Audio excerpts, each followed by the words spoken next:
OK, Bridget, what's your choice? Babies.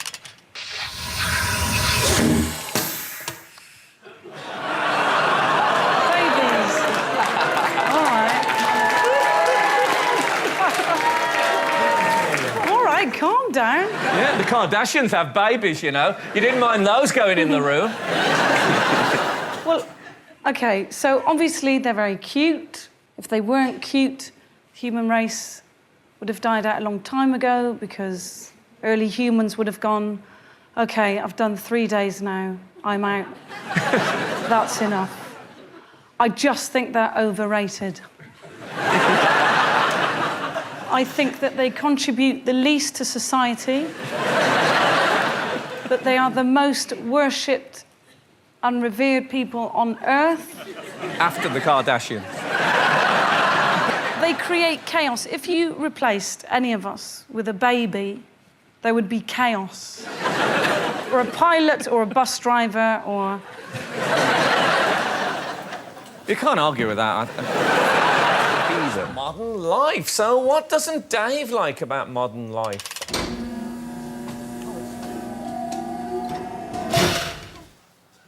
Chunky chips.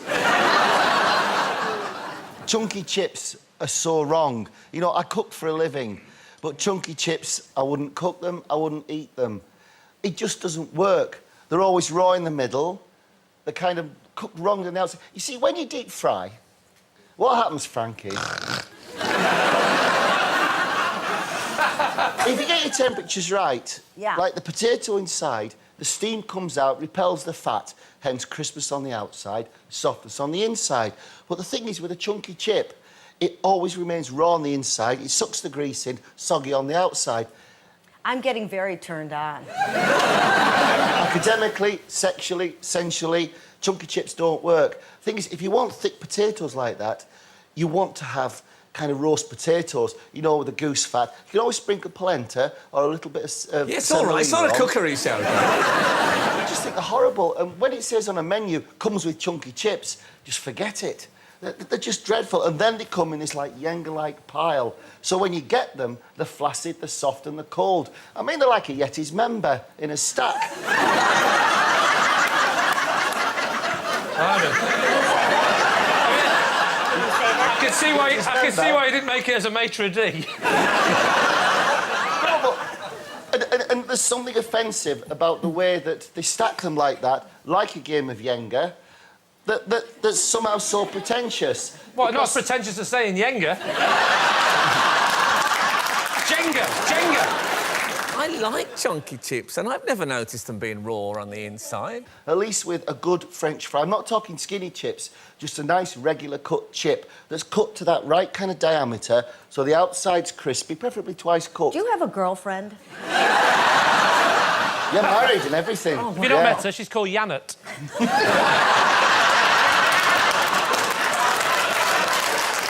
I'm with Frank on this. I love a chunky chip. Yeah, but some people like Morris dancing, and that's wrong as well. Do you know what? That is a fair argument. To be fair, you can say that at the end of any argument. And Not with me, you can't. I like Morris dancing. Yes. And chunky chips. And chunky chips. You're weird. Do you like wedges? What about potato wedges? Well, isn't that when you pull your underwear up? With a potato? Well, I don't know where the potato comes in. It's not right. I don't know anything about cooking, but even I know. Get a bit of duck fat on your finger, rub it on your chunky chip, and then you've got your chunky chip with a crispy outer. Little tip for you, use it if you like. No, you've got a piece of potato covered in grease. Oh, that's what a roast potato is. No, it's not. I think I'm in a better position. You actually swiveled there. Right, that's it. That's fighting talk. Well, I went to a restaurant. It was a very, very old-fashioned restaurant indeed. I ordered chunky chips, and they served them like this.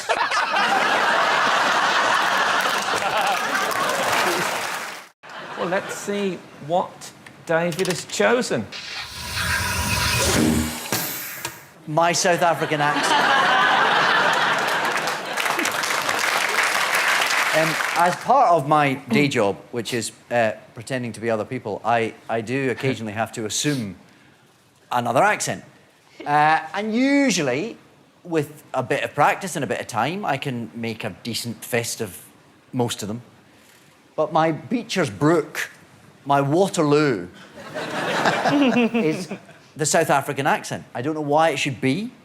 I don't know what it is about it that is elusive to my ear, but I've tried and I've struggled, and I can start off all right, and it's not too bad, but it doesn't take very long, and suddenly I'm from Dudley.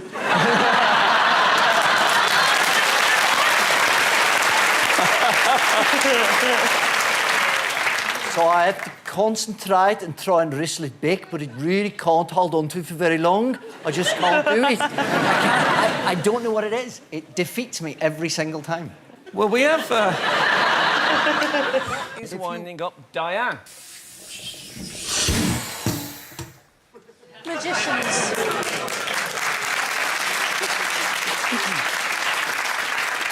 I think they're quite needy people, generally. Whenever I watch them, I'm never entertained.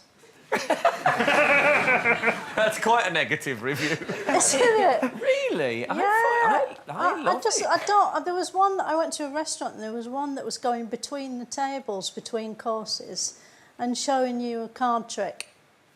And then he'd finish the card trick, and he'd wait, and you can't just go. You've got to go. Oh, that was good. How did you do that? So you feel like they're getting more out of this than you are. I think it starts with parents giving kids magic sets.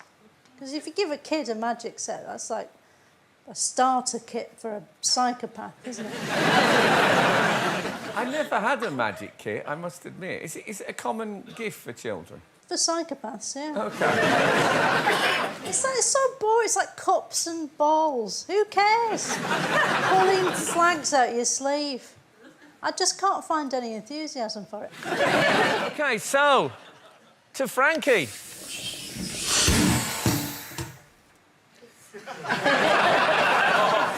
Celebrity atheists. I am an atheist, but I don't like celebrity atheists. I was a very bad Catholic, unless you include my attitude to condoms, in which case I was an amazing Catholic.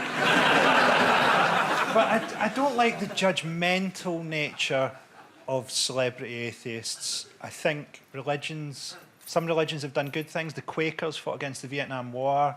Liberation theology in Central America, those people all got killed standing up for poor people. And what's the reward? To be looked down on by Ricky Gervais. I don't need Ricky Gervais to tell me that God doesn't exist when I watch Derek get recommissioned twice.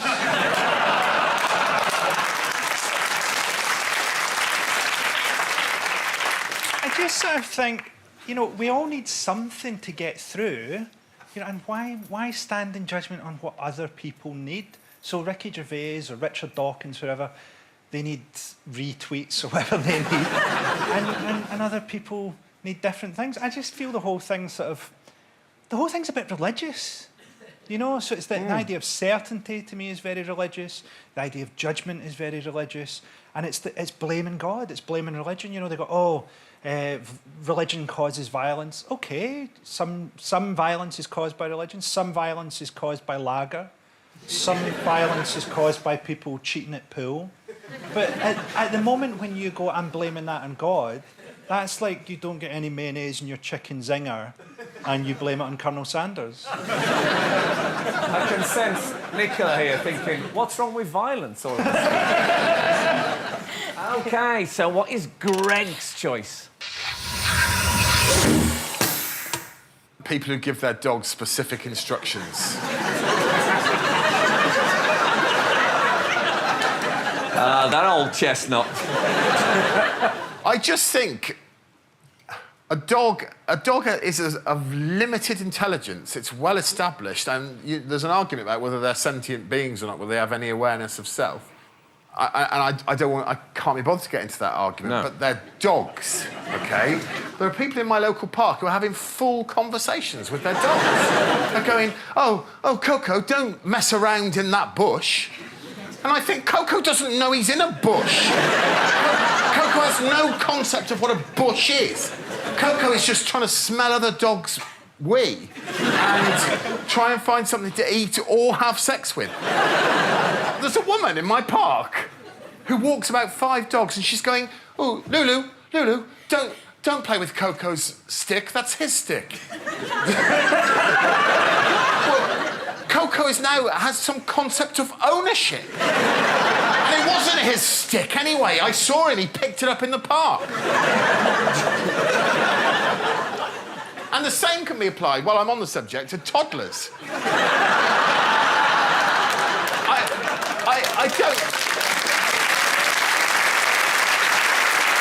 I've heard mothers in West London talking to 2-year-olds going, no, don't play with that bowl because you're going to spill food on the floor and someone's going to have to come and clean that up. And the toddler's going,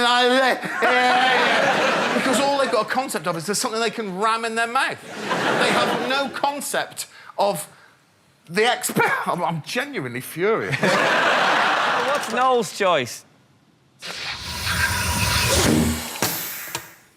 Spiders. Oh, that's... It was like they had a debate first. Shall we applaud? Whole gamut of emotions. Yeah. So why? Why spiders? Well, I recently went to Australia and that was a whole nother ball game. I mean, I'm frightened of spiders here, but in Australia, they are massive. I mean, literally, one picked me up at the airport. In a taxi. It's still on your head.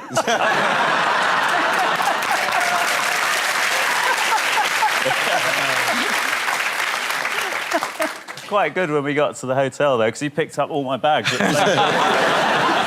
But, I mean, they're properly dangerous in Australia as well. Yeah, so well, they can kill you. You know, like here in England, the thing is, in England, you do the sort of postcard cup technique, you know, you try and trap. In Australia, there was one in... This is a true story. Me and my brother were sharing a hotel, doing a bush tour, and there was a huntsman, it's called, and it literally was this big, right, on the wall. So we couldn't even get it in a mug.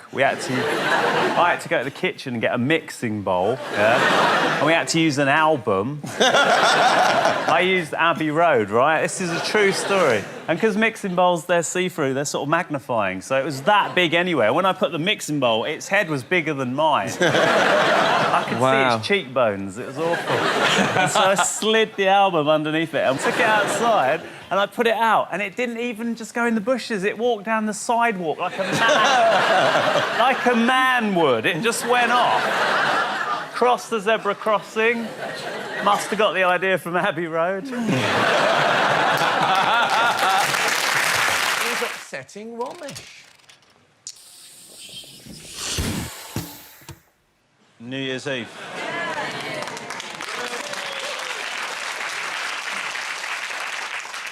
I think it's such an unacceptable day of the year. You know, the fact that you're sort of put under pressure to celebrate it. You know, everyone's sort of geeing up, what are you doing for New Year's Eve? What are you doing for New Year's Eve? And the thing is, it's the wrong time of the year. I know it's supposed to be at the end of the year, and that's OK, but it's just after Christmas.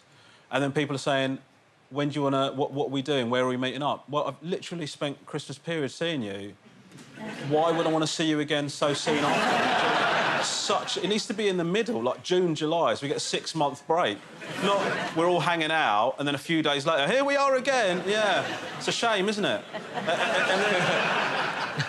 And then it's just sort of the whole thing about the whole idea of New Year's Eve, people getting ready with resolutions and stuff. I find resolutions, they should be banned. Because, like, my mum's New Year's resolution was to see me more. No, thank you. It's in complete and direct opposition to what I want to do now. What's Russell's choice? Grumpy kids. Exactly, right? I was in a restaurant the other day and I heard a child say, "Oh, Wagamama again." I used to lose my mind when I went to a Harvester. Lose my mind. Go into school the next day, salad bar, amazing. Like, I had an Italian dish called a lasagna. I've got everything. They're whining. They've got wheels in their shoes. iPads. Sky Plus. If you'd have shown me Sky Plus when I was 10, I'd have thought you were a wizard. Like that. Talking to telly. And, like, could have been so much worse to just... Every kid I seem to do, like, I'm talking about 10-year-olds, just whining, tubby messes. And...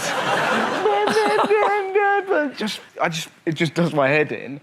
It could have been worse. You could have grown up in the 80s, where, you know, the telly was awash with offenders, and, you know, it was, you know. And, like, think of the hours we played the recorder. The hours we did that. Have we ever needed it in our... I've never been at a party. I know what this needs. Girls in the corner. Do you know Little Donkey? You know I do. We have a picture of you when you were, I think, 12-year-old. Oh, really? Russell. OK. Oh, there you go. Happy child. Well, I haven't seen that for a long time. I look a bit like Harry Potter's German pen pal. Who would have thought that when I sat for that picture, it would end up on telly and people would just be like... I know. Yeah, just smile. What's the worst that could happen? All right. When I was at school, the big game for us was a thing called pile-ups, where one kid lay on the floor and 50 kids lay on top. You'd be on the bottom thinking, shouldn't my ribcage be inside my blazer? I feel a bit sorry for kids now, though. I live in quite a sort of a posh bit of London, and I think the kids there just don't get enough sugar. You know, they ask for a cornetto, they get a little box of raisins. That's not parenting. Well, exactly. I remember, like, remember Angel Delight now? There's a pudding. Yes. Have one bite of that, you know, I'm going on the roof! My sister, it's one of the greatest moments in the Howard family. My sister's eating Angel Delight. She goes, Dad, what's Angel Delight made of? And my dad just went, dead angels. That's parenting. Me and my brother are like, this is the best day ever. What about Aisling's choice? Pigeons.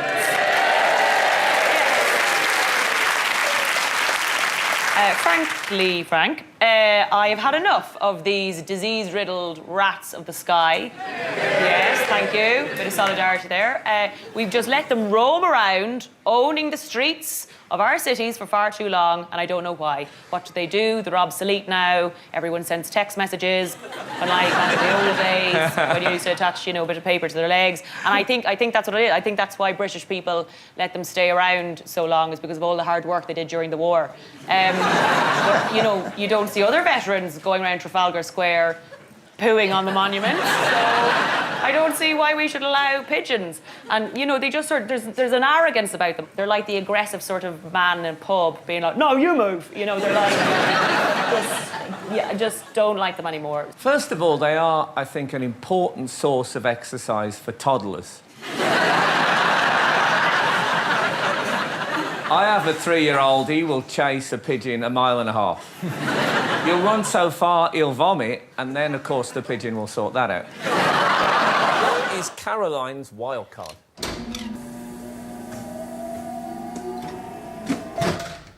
Knickknacks. Yeah. Bibelots, trinkets, bits and bobs. Basically, I've chosen the things that, as I'm getting older, I find myself mysteriously drawn to. I would not have given house room to a stone with 2 googly eyes and a tail when I was 45, but the minute I turn 50, I can't walk through a gift shop without touching cushions with tapestry kittens on, or bookmarks with darling sister, how I love thee on them. It's something I think that happens to you when you hit the menopause, and it's a biological response to crap. And whereas before you were perfectly rational, when you hit the menopause, your temperature goes way up, and you start buying fudge and notepads. and I don't know, it's like, you can't. So why don't you put the menopause then into room 101?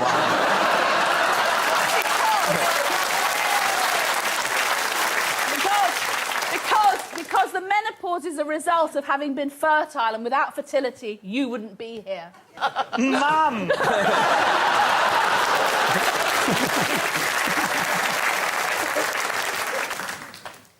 Highest choice. Skiing. Wow. Yeah. Oh, come on. We had a deal. You were going to be on my side. I only went once. But here's the thing. You have to wake up early. You put on genuinely the most disgusting clothes you've ever seen in your life. Padded, multicoloured. This one's got a picture of a rat on it. This has got stripes and circles. Anyway, salopettes. Then you have to put on these massive things, which we shouldn't be wearing, huge metal things that you can't walk in. Then you go on a ski lift. That alone is terrifying, the most terrifying fight. Even though I was just like this, holding on, went round it for 7 days. No, come on. Then you physically exert yourself. Why would anybody ever do that? You go down, it's incredibly dangerous, slushy. Then you have to take it off. At the end, there's some sort of revolting alcohol that makes people, you know, throw up in their boots. I don't understand skiing. Why does anybody go skiing? It's a gazillion pounds.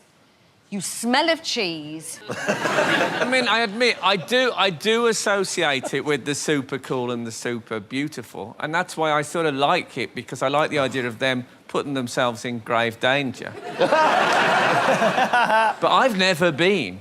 It's always seemed like something that other people do, I must admit. It's ridiculous. Yeah. And it's all lip gloss. They've all got lip gloss on, and this straight mouth, and a ski. Hey! Nobody spends any time with their kids. In you go. In you go, Lucifer. In you go. In you go. Good luck. Oh, don't break anything. Mummy's going up. I'll pick you up. Feed him, feed him. Feed him, I'll pick him up later. It's for tools.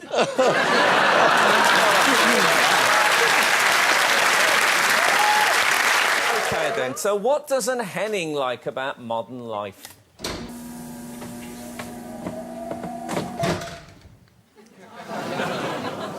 Yeah, well, there is nothing wrong with buckets. No.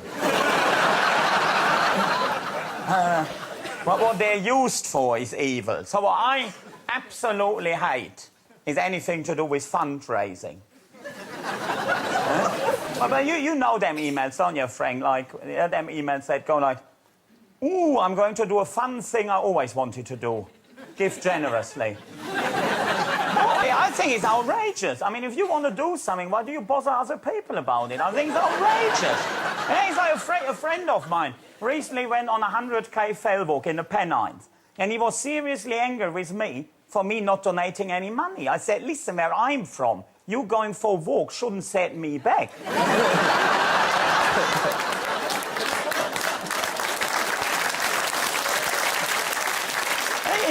You know all them emails, don't you? Like, oh, I'm going to go to Rio de Janeiro, sunbathe on the Copacabana and watch football at the Maracana for charity. The worst months to live in the UK, without a shadow of a doubt, is November.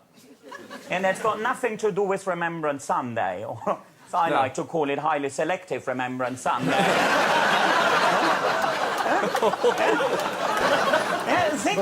On a winner here. In November, there's people coming up to me asking me for me hard-earned because they are not shaving. They're November nonsense. I mean, what's the next step? Getting beaten up if you maintain standards and do shave? Who is behind that November movement? Is it the Taliban? So, what about James's choice? The shot put.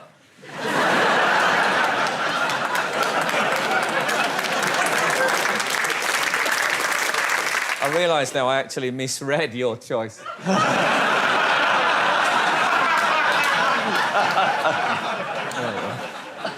You can't not like the shot put, can you? Oh, I can. Who here is a fan of the shot put? One guy. And he's a liar. Right, here's the problem. At the Olympics, everyone does their stuff and it's amazing, and you're seeing people doing things, you go, I couldn't do that, it looks incredible. The shot put, it just looks rubbish. They throw it, and literally he's here, and he throws it, and it lands there. And I know it's heavy, but I've never held a shot put, so I don't know how heavy it actually is. So I don't know context for it, so all I'm doing on TV is watching someone throw a ball a little way. That is it. There's a certain method, though. You have to hold it tight to your chin and straighten the arm. Yeah, you've got to do that. Yeah. How's that fun? The Berlin 1938 Olympics got a big cheer every time. What is John's choice?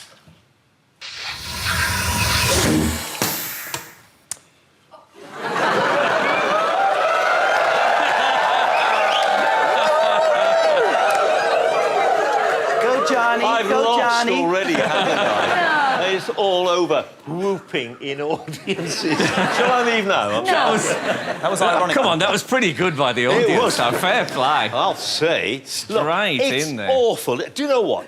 God, you're not going to believe this. It'll shock you to the very core of your being, Frank, my dear fellow. Gardener's Question Time on Radio 4.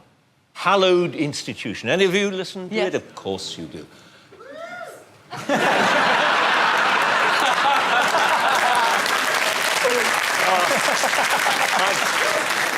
I'm so regretting this. All the things I could have put in there. Anyway, Gardener's Question Time. At the end of the programme, somebody in a Radio 4 audience, the home service of the BBC, went, "Ooh." I mean, it wasn't a big one. Sure? It was a. It might have been an owl. That is hard to... It is. Yeah. It is. And I thought, that's it. It's all over. I never get whoops. Do you ever get whoops, Russell, when you're on stage? When you first walk on... No, I never get whoop whoops. and cheer. No, that's they stare in menacing silence. There's Frank. No, for me, a good reception is if they're all generally looking in my direction. What about a nativity? And your child's... And is absolutely brilliant. Is it just not... Oh, God, no, you don't applaud them at all. You couldn't... Look, I mean, children have to be brought up to face the real world. And you start applauding... I mean, where will it all... They'll expect it. I think I would have whooped at the nativity. Oh, yeah, God, yeah. I think that's fair enough. It's quite a big event. She's up the top, and she's a virgin. Amazing! Oh, what's winding up Lucy Porter? Child actors. In most industries, I'm against child labour because of the indignity that the children suffer. In terms of show business, I'm against it because of the indignity that we suffer. There's just something about it that makes my flesh creep about children, because children are meant to be bad actors. And you don't want to see that on screen. Like, I've never seen a good... I don't want to single any out, but all of them are terrible. Right. And is this because you're 4'11", you're sitting at home thinking, I could play that part? I think so. Would you know? Because in the olden days, do you remember the film Grease, right? Yes. Because in Grease, all the teenagers were at least 40. They all had crow's feet, beer bellies. I think in the 50s, though, I think teenagers were about 40. Yeah. It's a new phenomenon, youth. It is, and I don't need to see it. OK, then let's see what Michael's wild card is.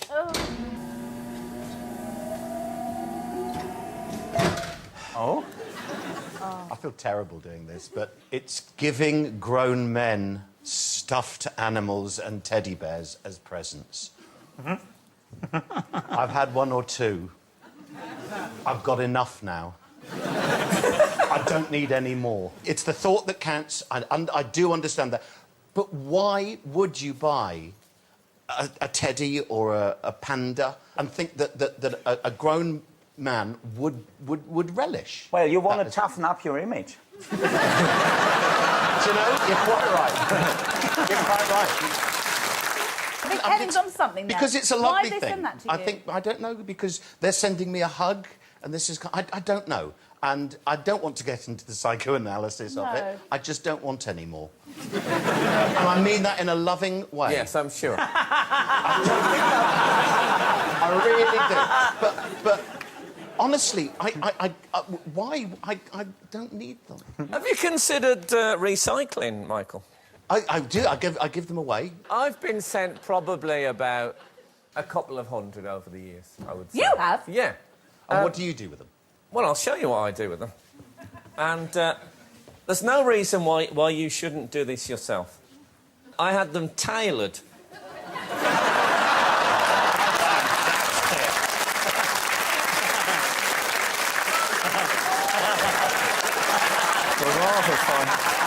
That is awesome. Let me just get this, get the whole outfit. You have to take... You have to take the stuff out.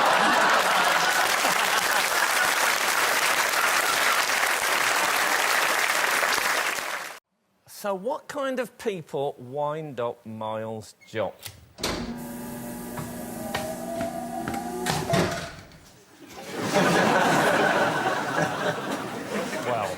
people that preserve to go and run one when are parents who allow their children to climb up slides. This child is climbing up the slide. This is not the way that things are supposed to happen. This child, who may or may not be enjoying themselves, is ruining this child's life. I don't know if it's the sort of thing George Orwell was concerned about when he came up with the idea, but this child belongs in some sort of eternal damnation. Are you against wheelchair ramps on the same basis? No, they're clearly a very sensible idea, Frank. I know you were saying before the programme started in makeup, you were going on about how you thought those people had it too easy. But you'll remember I tried to talk you down from that position. Yes. So you were indeed the voice of reason, I think it's fair to say. If you don't sort of follow the sort of conventions and systems that we have in society, you don't really deserve to be part of society. I used to love climbing up slides. Right, well, you're a danger and a menace. That's all about what kids do, isn't it? It's about the kids then having a fight, who's going to get up or who's going to get down. Oh, yeah, you know, yeah, no, sorry, yeah. If what you sort of get high on is forcing children to fight and wrestle, I can appreciate this is the sort of thing that you ought to encourage, but... What doesn't Ray like about modern life? I can't stand fakes of any description. Ooh. Oh, the crowd are not sure. You're an authentic man then, Ray. I like reality, and the world seems to be increasingly full of make-believe fakery, and I think we should beware. Wow. I'm feeling really trivial now. I just thought about dancing, and you're talking about the state of the world. Well, let's look at it. Let's look at a real, genuine sign in a shop.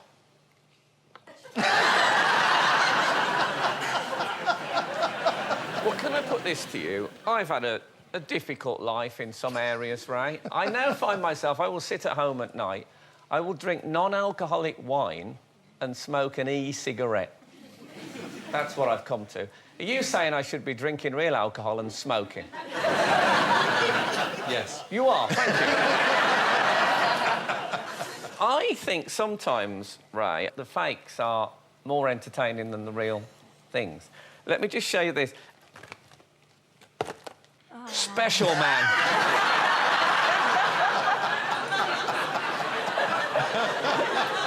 Look familiar? This, honestly. The new style ninja tortoise. These are... well, I'm saying they're genuine. They're genuine fakes, is what they are. Look, the trouble is, though, with authenticity, it's quite hard. I mean, I was looking at your website, right, which I look at a lot, and I saw a thing on there, and it's called the Ray Mears Woodlaw Knife. Oh. Yeah. Here's the knife. And there it is. It's a lovely-looking thing, nice case and all that, and only 485 quid. Can someone help that woman off the floor? The last time I looked, it said there was a 10-year waiting list. Now, I'm sure the Woodlaw knife is an authentic, handmade, fabulous piece of equipment, but I'd rather have a rubbishy old knife than wait 10 years. I mean, I wouldn't say you're reducing knife crime, but you're slowing it down. We do our best. I think possibly the truth is that people can't afford the real things, and they can afford the fake, so they go for the fake. I mean, we tried to get Bear Grylls, 10 grand.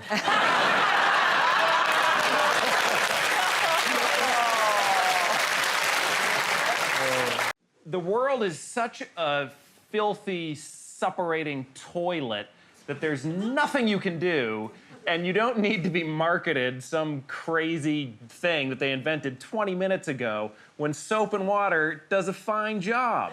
So it just, basically the fact that they're trying to make us buy it, carry it around, I mean, you can put it on your belt loop now, just enrages me.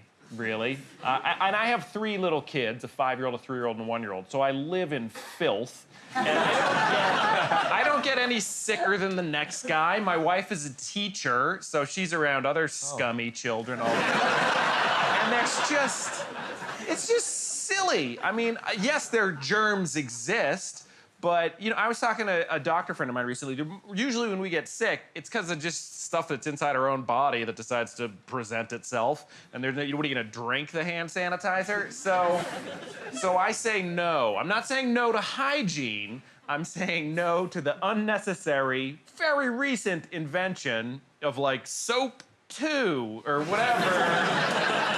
It's so silly.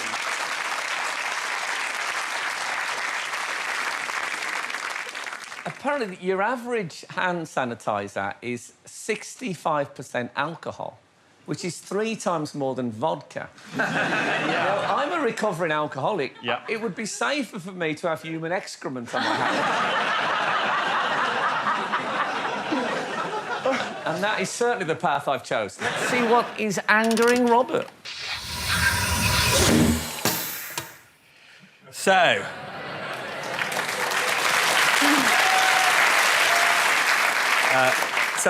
managers have been responsible for 1 or 2 minor crimes, mis-selling billions of insurance, tours, bankrupting the banks and the economy, but perhaps more than anything, murdering the English language is what gets me. I mean, so it's sort of a mixture of things. It's sort of pretending to say something meaningful when actually they're saying something meaningless. It's sort of so it's prefacing an expression with a phrase like "going forward." Going forward, we will do something. You don't need going forward. You just have to say we will be doing something or other. And then there are all these sort of weird sort of metaphors, often taken from technology. So let's take this offline and then drill down and we'll kick this whole thing out of the ballpark. I mean, total meaningless nonsense. The more jargon that they use normally associated with the sort of less intelligence that they actually have. And then, I suppose the other side of it, which I dislike intensely, it's the disguising of really quite bad things in language which is meant to sort of make it all sound sort of scientific and technocratic. So, you know, you've probably come across the expression downsizing. It means sacking people. There's another expression which is achieving cost synergies. That's sacking people again. OK, what aspect of nature winds up Josh? We're all quite scared now. It's the only thing more controversial than Lord of the Rings. No, this is the home of nature and the great outdoors, and it is Devon. OK. Which is where I am from, so this is OK. Right. I think Devon's all right if you're not from Devon, because you don't have to have spent your childhood in Devon. To give you an idea of what it's like, my parents have got dial-up internet. What even is that? It's like the third world, Frank. Now, I don't want to come across as a city slicker here, but I can make a phone call and go on the internet at the same time in my house. It's amazing. What? It's like James Bond. And do you know how many children there were in my year at primary school? 4. 2 boys, 2 girls. 4 children in your year? Yeah, including me. You should have done so much better in life, shouldn't you? You had that, like, private schooling. Someone had said to me when I was 11 I'd get to meet Aled Jones and he'd tell me my life wasn't going very well. I'd have snapped their hand off. There's a kind of rivalry as well between Devon and Cornwall over little things where you go, for instance, I don't know if you were to have a cream tea, Frank. Oh, it just so happens. Now, which one of those would you choose? Because one is cream over jam. Yep. And one is jam over cream. One is a Devon scone and one's one's a Devon, and the other is completely disgusting and wrong. Yeah. I like jam first and then cream on top. Correct decision, Sarah Cox. Oh, really? No, but that's Cornwall. That's Cornwall. No, jam on below, cream on the top, that's Devon. No, No, that's Devon Cornwall. Devon is definitely the cream on. So the Cornish are right. I was. This place. To tell you how bad this place is, it's worse than Cornwall. Yes. This gives me the shudders. I'll tell you what, something happened to me. I was at a cricket match, right? And I was with the wife of quite a high-ranking cricket administrator. I won't say who. And she was a sort of, how can I put it? She was sort of full-figured woman. And they started bringing out the cream teas. And I said, because she was the wife of a cricket administrator, I said, I bet you've had a few cream teas in your time.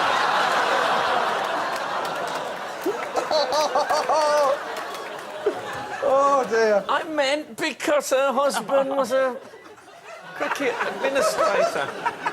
And I tried to explain that in a sort of a, you know, people, when they're crying, they don't listen. OK, who winds up Catherine?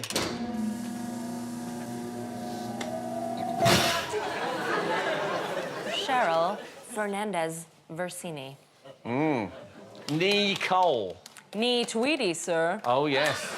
Now, this young lady is a very talented dancer, singer, beautiful. Beautiful. Now, I'm becoming known for my conspiracy theories. Luckily, this is one of the tamer ones. I don't believe she's human. Cheryl is a robotic creation of the Conservative government meant to infiltrate the British people. We don't know what for yet, but just hear me out. David Cameron took office in 2010, the year ShareBot was activated. And that is when she was cheated on by footballer Ashley Cole and had a divorce. That's when she became the nation's sweetheart. Isn't it? Oh, no, not Ashley Cole. Oh, no, you'll become the nation's sweetheart. No, but it's all right, no. We'll make you the nation's sweetheart. I can't do a Geordie, No, but I think I hear a steel band in the distance. OK, what's Ruby's wild card?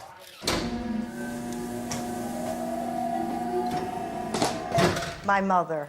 As far as eccentrics, this was the A-lister of A-listers. So I'm grateful to her for some of my comedy. We had a dog that she loved, Lumpy, and this is not tasteful.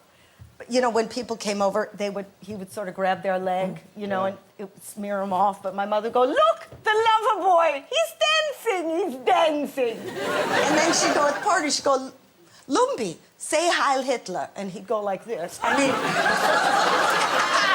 oh no, she was way out there. Oh, to be fair, he was only following orders. Can I just say...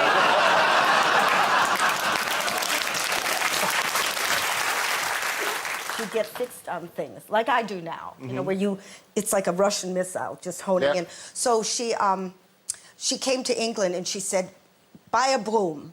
But then she doesn't stop it, right? So we'd go to the restaurant, she'd go, a broom, and with the bristles, not this, with the bristles. And every night she'd draw it in the tablecloth with a knife, with the bristles. It never stopped. So finally I took her to the airport. She's still going, buy a broom. You could see her through the window. And then sits down. As soon as she gets home, about a few days later, she goes, did you get the broom? And then she says, oh, your Aunt Hamburger died. And then she said, now, what about the broom? And I went, wait, what did you just say? And she said, your Aunt Hamburger died. The broom, buy the broom. And I said, what did you say? She went, okay, back the clock up, 24 hours, she's not dead. Now, buy the broom. That's genius. Yeah. She was sounds fantastic. marvellous. Yeah. My mum used to say, don't put hot tea bags in the bin or you'll set the bin on fire. Then let's find out what's winding up Russell Kane.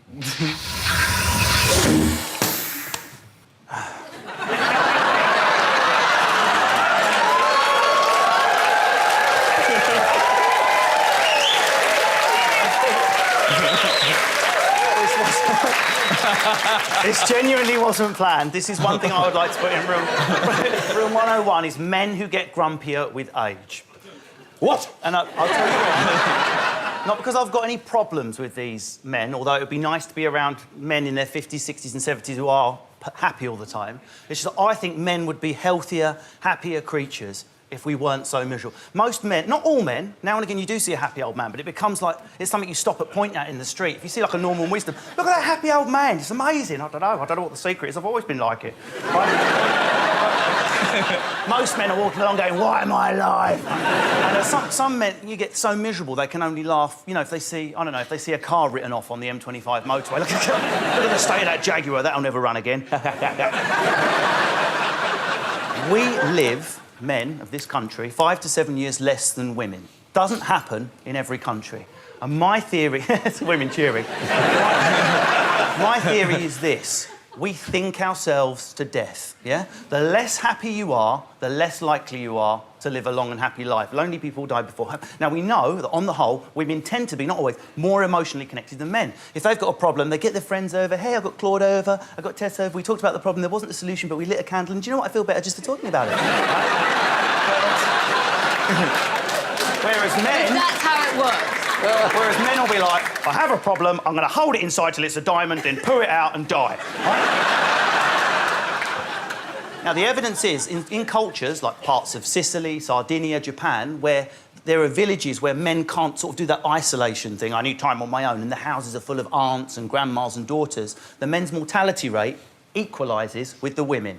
We are literally, by being grumpy, thinking ourselves to death. We're going, I'm not going to speak to anyone, heart attack, death at 60, leaving behind a generation of women, relatively young these days, who then have to pretend to grieve. How will I survive without the miserable sod? What a disaster! How will I go on? Without Barry mocking my parking, how will I survive? You can park forever in the crematorium. Goodbye, Barry. What's the Tim like about modern life? Well, I can explain what's happening here. What I don't like about modern life, which I think is now exacerbated by the amount of prank shows there are on television nowadays, is the phrase, only joking. This phrase apparently means you can do anything, as long as you then say, only joking afterwards, and then everything's all right. This is an example of a physical thing that can happen. Here I am, this is me here, and I'm quite slim there, and I've got a napkin. I was playing tennis with a napkin. I said, don't serve yet. Anyway, I'm sitting having a lovely meal, and this person here, he's pulled the chair away. I've fallen down, probably hurt my vertebrae, and he is gone with the red nose there just to sort of underline it. He's gone, only joking, and that's apparently... And I have to go, oh, right, OK. But that's not a joke. A joke is, I went on a date with a girl called Simile. I don't know what I met her for. That's a joke. Also, there's no only about joking, is there? Joking is quite a difficult craft. People should say, I'm only being serious, because anybody can do that. Well, you're right. Your brother does serious television. You could go and do his job tomorrow. Could he do yours? No. In case you don't know, Tim's brother is Sir Trevor McDonald. OK, so what's Sir Trevor's choice? My choice is queuing.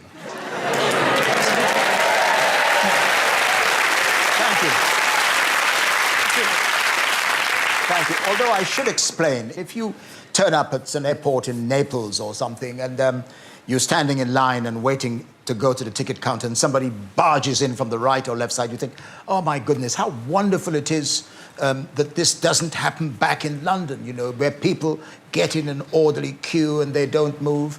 But I get very worried when people become obsessed with just the idea of standing in line. We love lines.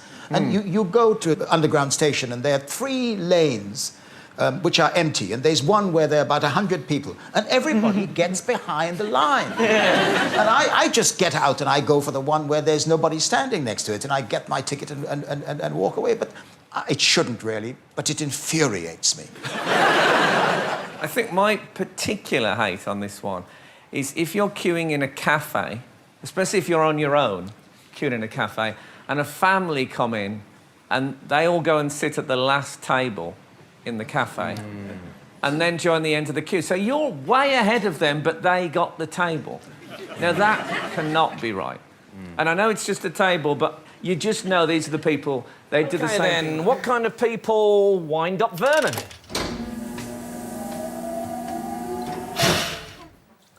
People that drop litter. There you go. People who drop litter. Oh, do my head in. I don't understand why people feel the need to drop litter and not take it home and find a bin. If I was to just turn up in your living room, Frank, and empty the contents of my kitchen bin in your front room and then leave, you'd be well annoyed. So why do people do it on the street? I know what you mean, people shouldn't throw litter, but people like yourself, they do get a bit wound up about it. They do. It's such a terrible thing. Don't you find that litter can sometimes brighten an otherwise grey pavement? I bought myself and this is actually my own litter picker. I bought it off eBay for $4.99. Can I say that is not a prop? No. Vernon brought that in with him. I bought it because when we go walking our dog up and down the lane, I live near a farm and there's like rubbish strewn along the side of the road. So I thought, you know what? While I'm walking my dog, I'll clean that up. This one? Well, that's a beauty. I'm thinking I could do a vent act with this. Where have you been, Charlie? Oh, I've been down... I've been to the country lot. I heard it there. Lovely. Is that really pick up rubbish? Yeah, it's really to pick up rubbish. What did you think it was I for? don't know. I wasn't sure. Yeah, it's because my handshake isn't as good as I'd like it.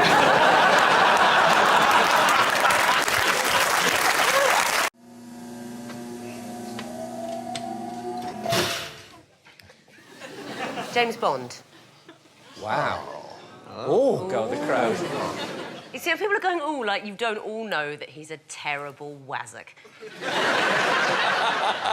James Bond has been a repetitive, ghastly bore for decades. He used to make bad jokes. Now he makes no jokes. He manages to combine, uniquely, I think, violence and sexism with a sort of weird camp fussiness about everything he eats and drinks and does. And yet, women are supposed to find him irresistible because he has special pens. He's clearly a terrible spy. I think it's in, is it The Spy Who Loved Me? There's one where he jumps over a cliff with a parachute featuring a giant Union flag, revealing that he's failed to grasp the basic principles of international espionage. Yes. 30 years later, Skyfall, he can't even keep one old lady safe, which is not surprising, because his big escape plan is to get away from the helicopters by running across a pitch-black moor with a lantern. Skyfall did sort of win me back a bit. I remember, you know when you see a film you really love, I walk back to the car, you know when you kind of do like your James Bond, and when I went up to the car, I got my dibber, and it was like it was some super gadget. I just went like, I had to open the car doors, and the lights came on in the car, and I could see the baby seat in the back, and it...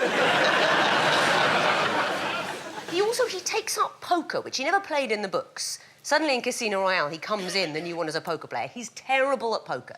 The art of reading people at poker is a very fine and nuanced ability to pick up, you know, the faintest change in someone's breathing, in the maths of their betting patterns. James Bond can't beat a man whose eyes bleed when he's bluffing. I'll tell you what he plays. I think it's in Goldfinger. There's a tense scene. When Goldfinger says, "So, Mr. Bond, does he have a beard?"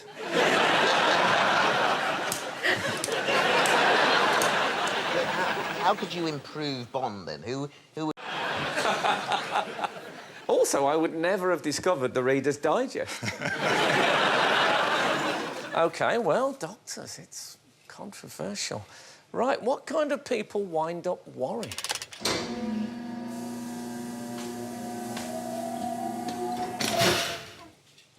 People who send emails. That's a lot of people. Well, you know, it used to be done via letter. One would take a pen and a piece of paper and take care to write a letter, to date it, to sign it, and to put it in an envelope, stick it down, put a stamp on it, take it to the post box. It was an art form, and it's been forgotten. It's so easy to fire off an email with a few words, no capital letters, no punctuation. Then somebody like myself has to reply to it. then you get another one back. and long emails, they're even more annoying, actually, than these little sentences. Just you have to plough through it to get to the point. Oh, that's what letters were like. The letter is normally on one page, and it's just a nice... You can sit with it on the toilet, you can... Yeah. You've all got an image in your head now. It's much like this, actually. And, What, it's a three-seater? You write an email and it has the wrong tone. People then think, oh, but on the phone you can hear somebody's tone, whether they're happy or angry or what have you, and you can't mistake that. I once sent a text that had, in brackets, friendly but firm. But you're quite right, if you really don't... need to be introduced to emoticons. Oh, I can't do that. I can't do a smiley face. Sorry, do you use emoticons? OK, what doesn't Lee like about television?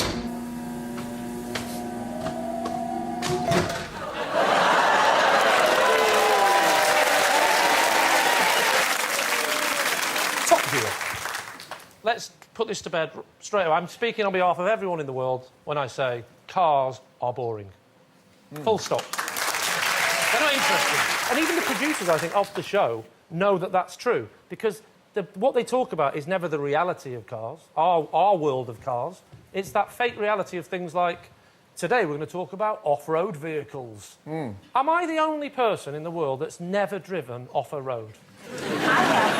I've gone off, but in a normal car. Yeah. Not even. I see those women, and I just I'm not talking swerve. about your heavy drinking days, really. I'm talking about...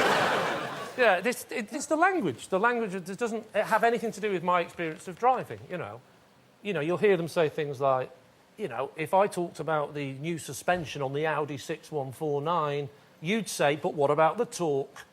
I don't know, I wouldn't. Lee, I'd say, where's the cup holder? Because that's the only thing.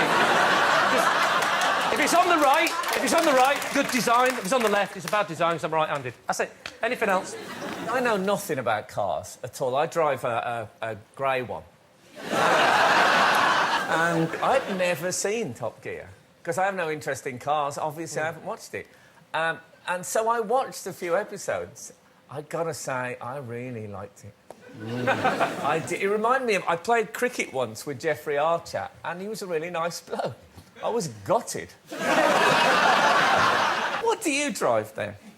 Well, as it happens, I drive a 1966 Triumph TR4A IRS, but that's not the point. The point is...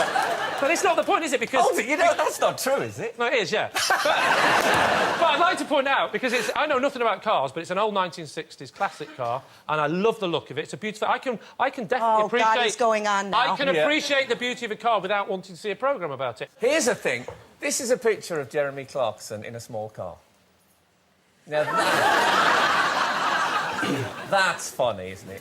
I won't have a word said against this man. Once I had him on a talk show, and my husband said, whatever you do, don't ask him for a free car.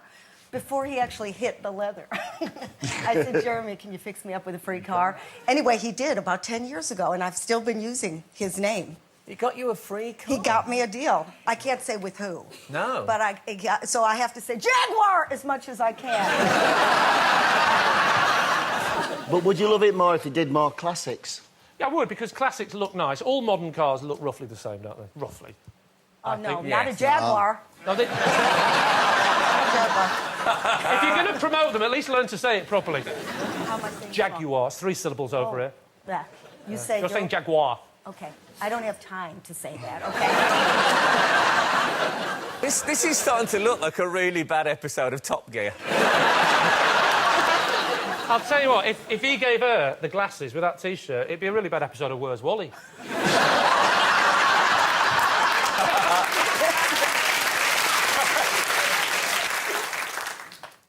Rasheen like about modern life?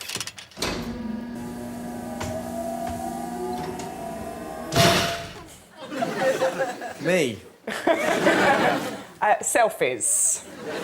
Yes. Selfie is a word used for people who take photos of themselves relentlessly and put them online. I don't mind a selfie where people sort of look ridiculous, but the sort of vain like that, that's fine. But the sort of need people have to sort of document their own existence to the point now they just take photos of themselves looking nice and sort of you have lots of young teenage girls sort of putting that face, doing that. And you know what's really upsetting is these people have got like 5,000 followers on Twitter and yet no one to take a photo of them. It's like, at least have the decency to hide your own arm. So it looks like you were with someone and someone else thought your dress was nice enough to photo. If you can actually crop the pictures Totally. and get your it's arm the lack of off. intelligence that upsets me the most about selfies. Even, you know that famous Van Gogh self-portrait? That was, if you actually looked at the original version of that, that was actually a selfie. Are you familiar with hot dogs or legs? Sorry?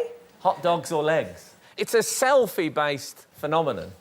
And so what you have to do, people take a photo of themselves, maybe, and you have to guess whether it is their legs or whether it's hot dogs. Here, let me show you an example. It's tricky, isn't it? I'll show you another one. You'll get this one. What do you think? Hot dogs. Yes, I think they've used the napkin to try and create a skirt. Yeah, went too far. To fool us. This last one, really, this confuses me. I think that's a leg and a hot dog. Because yeah, that leg one, on the left, isn't it?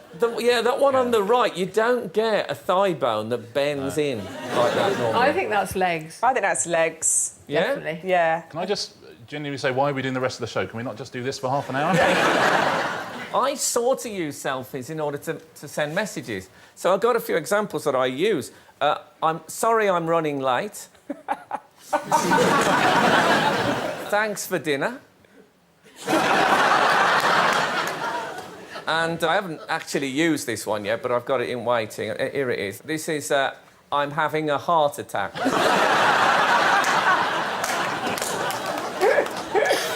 They've saved me a hell of a lot of time, I must say. Right, well, I know Sean's been looking forward to this one. Oh, yeah. But I'm definitely not going to win this, am I?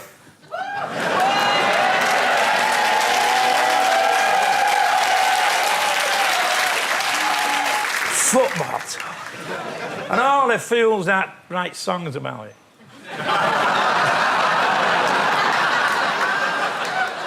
What don't you like about football talk? Oh, come on, it's broken biscuits, it's gaga, it just, it doesn't even make sense. Down the middle, Rooney, what? Oh.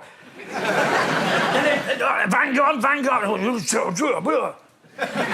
watch the game? Oh, listen to it. They went down, they scored, they turned it off. It's just... No, don't. You know what? I walk away from him. Anything that... I got in a taxi, right, in Camden. I jumped in, the geezer goes, so where are we? I went, where are we? You're a taxi driver in Camden. No, in the league, Company Reds. I don't bleed now tonight. No, do I look like a football fan? Well, hold on a minute. Why not talk about science fiction movies or something? Or Clint Eastwood films, you know? Something right on. I talk about both of those as and well. And you write songs. Yes. About it. Yeah, I know. You never shut up about it, Frank. You're going on a bit yourself. Anyway, let's see what Richard Osman doesn't like about nature.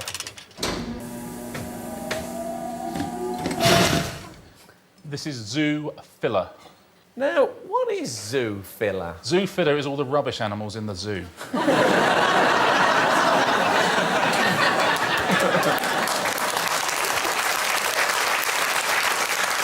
When you go to a zoo, historically, there's only 5 animals you go to the zoo to see. There used to be 4, there's now 5. You go to a zoo to see the lions, to see the tigers, to see the monkeys, to see the penguins, and now, in the last 5 or 6 years, to see the meerkats. And that's it.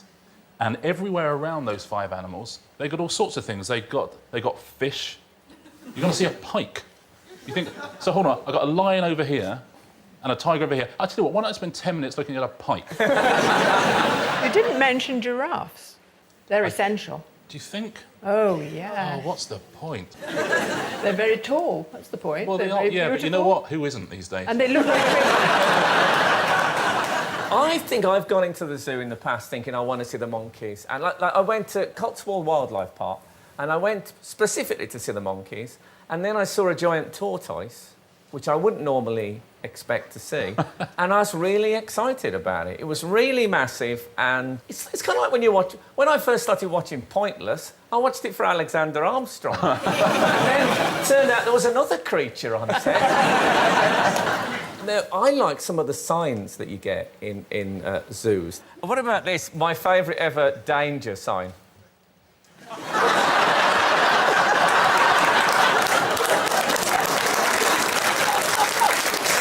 Oh, how wonderful. I like to think the crocodile has burped and she's going uphill.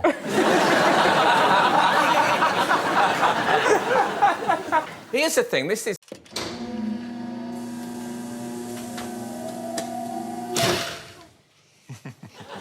Well, there we are. Clear as mud, really, isn't it?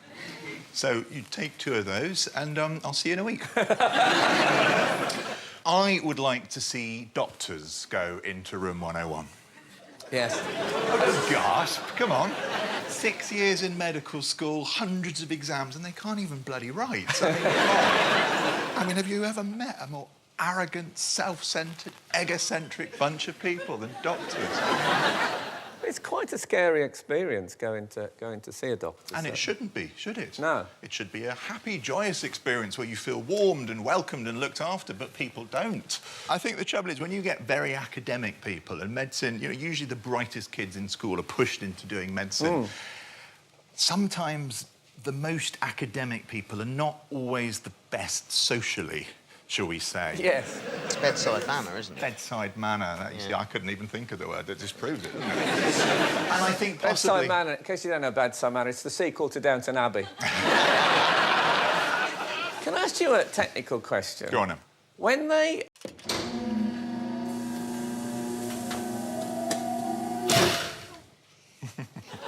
Well, there we are. Clear as mud, really, isn't it?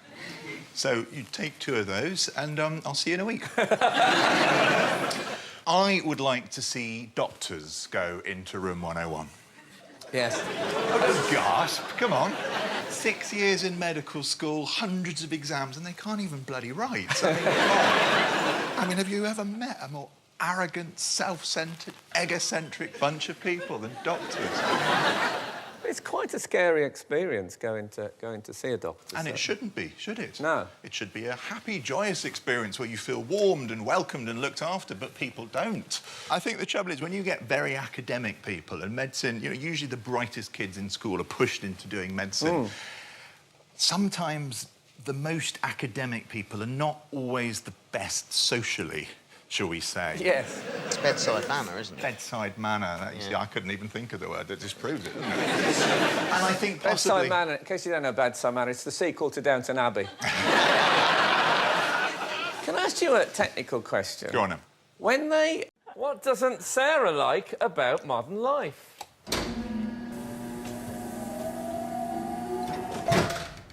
Wow. Death metal.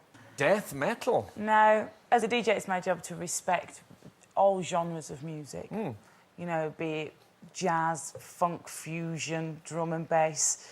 But the kind of music that makes me want to pull out my eyes and stuff them in my ears is death metal. That sounds like a lyric from death metal. It could well be. I don't mind rock, I don't mind guitar music, don't mind indie music, I've no problem with that. It's just when people are screaming over really heavy, hard music. OK, in case there's anyone watching who doesn't know what death metal sounds like, it sounds like this.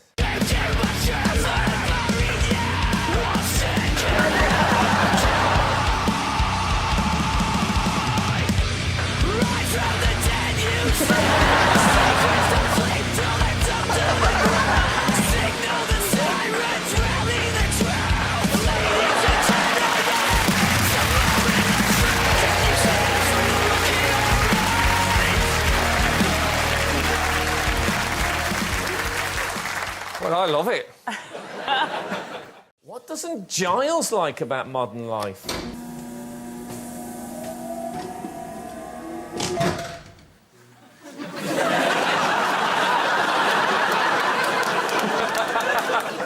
The electorate.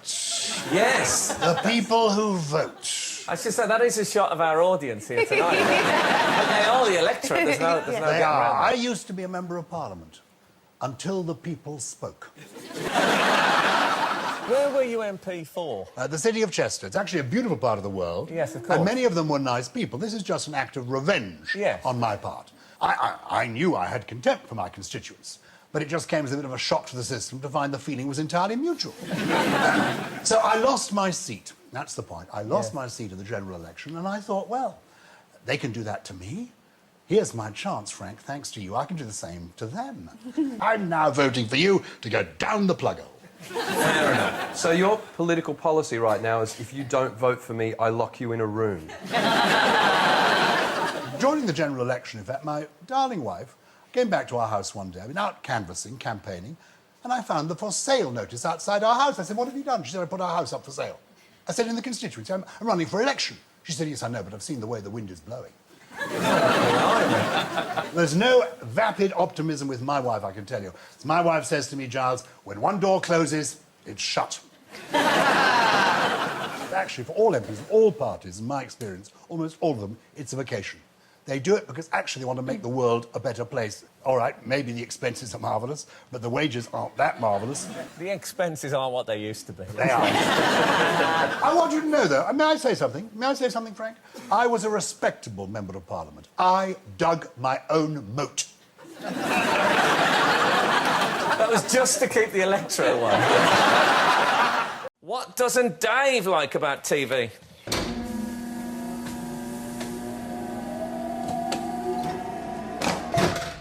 Deal or no deal?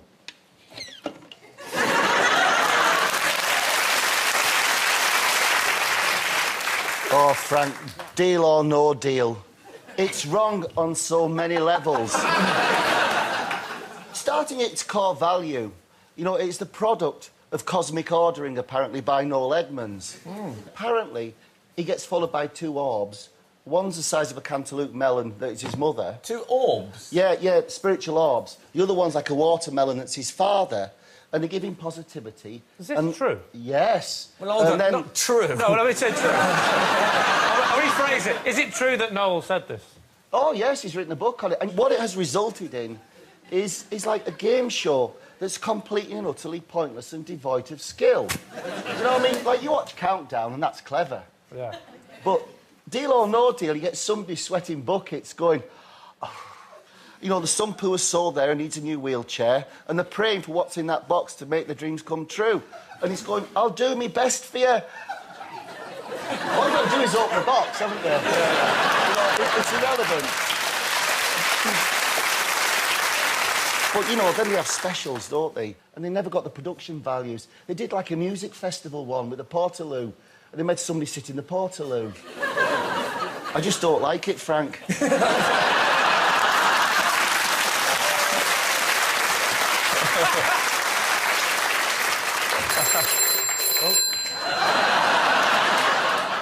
Yeah, he is, isn't he? Yes. OK. He'll give you 10 grand to get off the show. I'm off.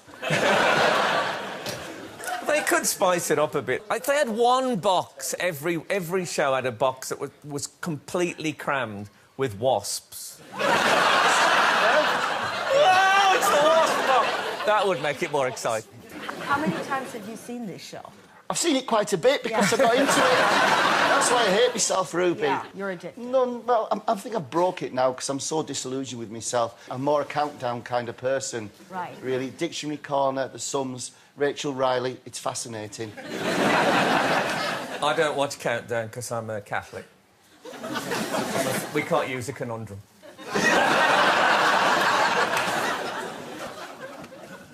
Hey, so what is Richard's wild card?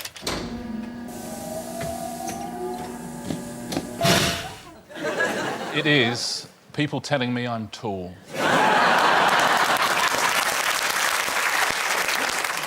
Because believe me, I know. I already know. I'm reminded many times. I'm reminded in my daily life. I bump my head on things. I get tutted at in cinemas and what have you. I don't need people endlessly coming up in the streets and informing me of the fact. I'm 6'7", or I'm 6'8" if I'm trying to get an upgrade on a plane. But you know, lots of people come up to you in the street. And it's lovely, and people are interested if you're tall, and it's exciting, and people are lovely. So by and large, it's fine. But it's the people who shout out of car windows in case you haven't. Hey, you're tall, mate.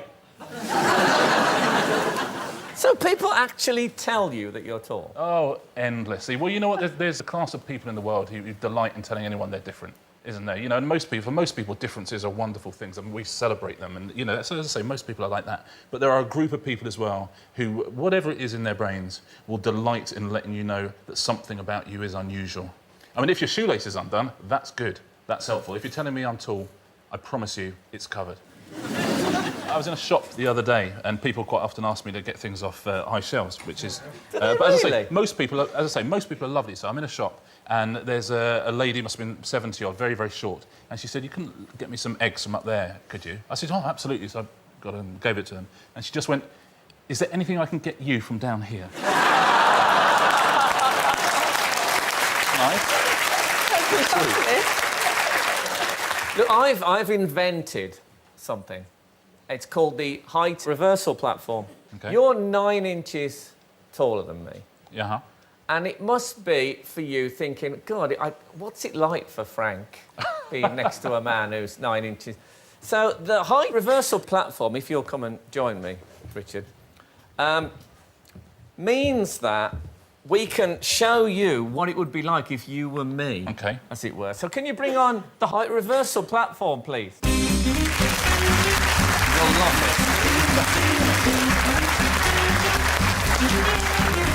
OK. Ah, gotcha. Yeah? Yeah. So I stand on here, you step into those. Oh. That's good. This is what you're like to me. God, you're tall, aren't you? Yeah. Can I try these? We can work this out. There you go. People watching this will think, yeah, God, that Richard Osman's dressed smart. Well, might be blimey, Michael Gove's tall.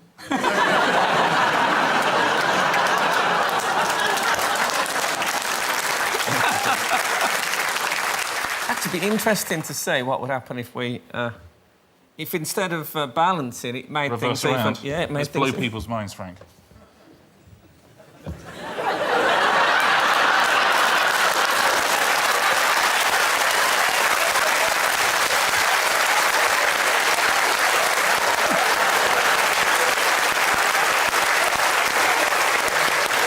Thank you, Richard. The height reversal platform, ladies and gentlemen. Again, it's about me, selfishly, but I was crossing the road to go to the theatre between a matinee and an evening performance of a show, and it was the only time I got to hang out with my eldest son at that point. And I was crossing the road, and this dude, dressed like a fat Lance Armstrong, comes caning across the road and nearly took his head off, really. I mean, you know, I hate them all. The ones that dress like they're in the Tour de France. And I call them two-wheeled road fascists. And I hate them from the bottom of my heart. I'd like to add a caveat. OK. Could you possibly say two-wheeled fascists in cities? No, because when I lived in the countryside, on a Saturday morning, I know this is going to sound even more posh, sorry, but I had a horse, right? I had a horse. I don't mind admitting it, I had a horse. And I would take my horse, he was a bit nuts, to be fair, he had his shoes, and I would take my horse up the road, and these fascists would come in their droves, like 3 abreast, racing each other in some imaginary race that they'd invented that morning. I love people who take pride and love in their bikes, and they sedately and serenely go about. And if I had my say, London would be closed to cars for the, you know, for a good mile and a half from the centre. But not these dudes. Seriously, you know, have sex. You don't need to cycle. It's fine. OK, so let's see what Heston has gone for. People that put milk in tea first. Oh, I got to read then. That's a good start. One bloke. What's the problem? I have to say that I am one of these people. Oh, where do I start? So someone's going to whack a tea bag in a mug and you pour milk in first. It doesn't pull out the flavour of the tea bag as much. So, you know, if you've had that, you have something... because it's not boiling. Tea, cold milk, tea, pour the water in. The water's not hot enough to start with, which is where it comes from. It originates when tea was... so Cutty Sark days, that was what the Cutty Sark did. It transported tea. Biggest taxes in Britain at the time were on tea. Yes, we've gone into the history of tea. No, here, but what happened was it was considered... They might not look like they've got homes, but many of them... because the tea was a very prized thing. Yes. So it was drunk in china cups, pure bone china cups. And they were incredibly delicate. So if the water was too hot and you poured it into the cup, they would break. Oh, I see. So what they did was pour a bit of milk in first to temper, to protect the cup from breaking. And that's where it came from. But I always feel I'm giving the tea bag a bit of a treat to put it in milk. It's a bit like, you know, Cleopatra used to bathe in ass's milk. I see it lying there like that. I get very involved with... You know, if I ever use, like, soluble tablets, I always get really... I feel for them, because I think they're coming out the packet and think, wow, this looks great. Oh, swimming. Ah! I also find, if you don't do that, if you put the milk into the tea, you get that sort of scummy stuff on the surface. No, you don't. You if you really put warm do. milk in tea, Look, I proved this today. You don't. Other people Let's doubted me. This was the surface of my tea, having put the milk in second. No. That is true, that's real. Every morning I make a cup of tea. I drink probably 10, 15 cups a day. Do you? It's up to 20. I've never, ever had Everyone's that. gone quiet, like you just said it. In my life. I mean, that's like a revelation. Like you just come out, you've got a drug addiction. Everyone went, oh, my God. Hessen's on 15 a day. This has become an intervention now. Yeah. What do you see in that? I see the very hungry caterpillar flying over... flying over Cyprus. That's what I see. See what Ronnie doesn't like about going out. Yes. Small talk at parties.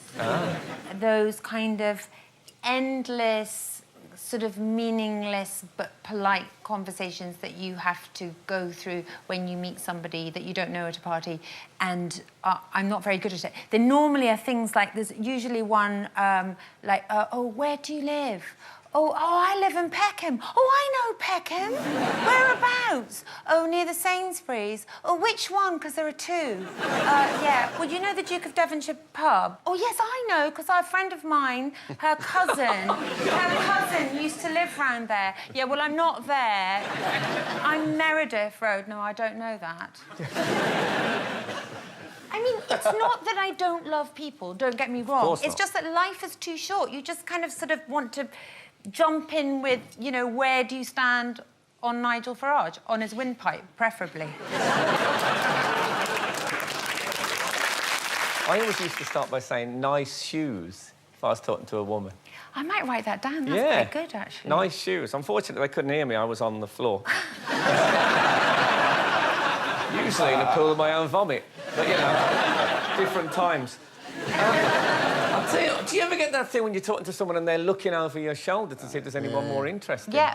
Ever since I've been married, that's happened. I wear this for such occasions. And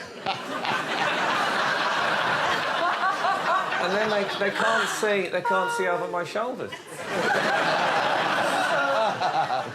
Brilliant. The great thing about this is if they turn out to be a bit on the boring side, you can do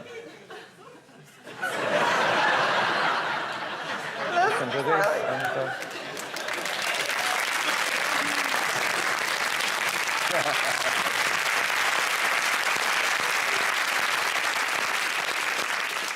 What is Catherine's choice?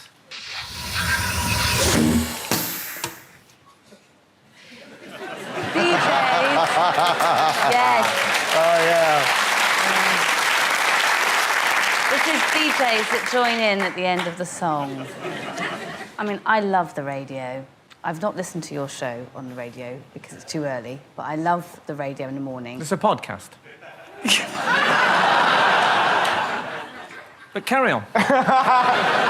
So I love the radio in the morning, and, you know, you're listening to a song, they've played maybe, you know, Elvis in the Ghetto or something really moving, a storytelling song. You're in that special place, looking out the window at the morning happening, and then they just have to crash in and butcher it over the last 2 bars because they can't not hear the sound of their own voice for more than 20 seconds. I have actually almost lifted up the radio and thrown it through the kitchen window because it completely destroys. What's the point in playing a song if you're not going to let people get to the nice moment at the end when the song has finished and done its work? Yes. Do you do this? Am I putting you into Room 101? I don't do it that much. Oh, I did it. I didn't realise you did it. I don't do it off. I interrupt it. I played Vertigo by U2 a while back, and in the middle of it, I came in and started talking. In the middle? That's even worse. Yes, because they had interrupted my iTunes music with their album.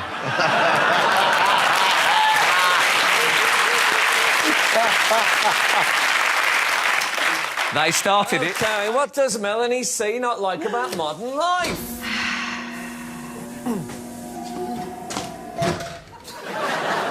Ooh. The overwhelming choice of toothpastes on the market. There are a lot.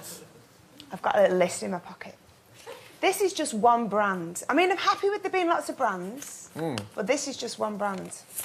They offer lots of different things. Whitening, cavity protection, advanced whitening, advanced freshening, sensitive, fresh breath, antibacterial. We have another whitening, which is for sensitive teeth. Then they have gum health. And I just think, but I want all of those things. So why isn't there just one toothpaste that does everything? This is the one I tend to use. This is Aquafresh. This is, look at that, that's multi-coloured. Yeah, I love that. Yeah. Now, there could be a branding opportunity in this, I think, because if you're going to take this as your colour scheme, wouldn't this be a really good logo? Look at that, it's perfect.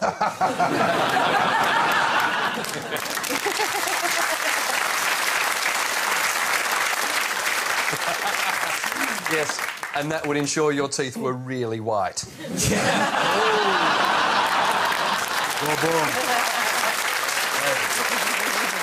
Let's see what's upsetting Robert.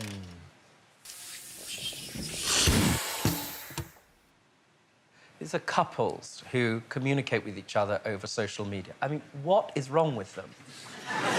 For a start, thank you.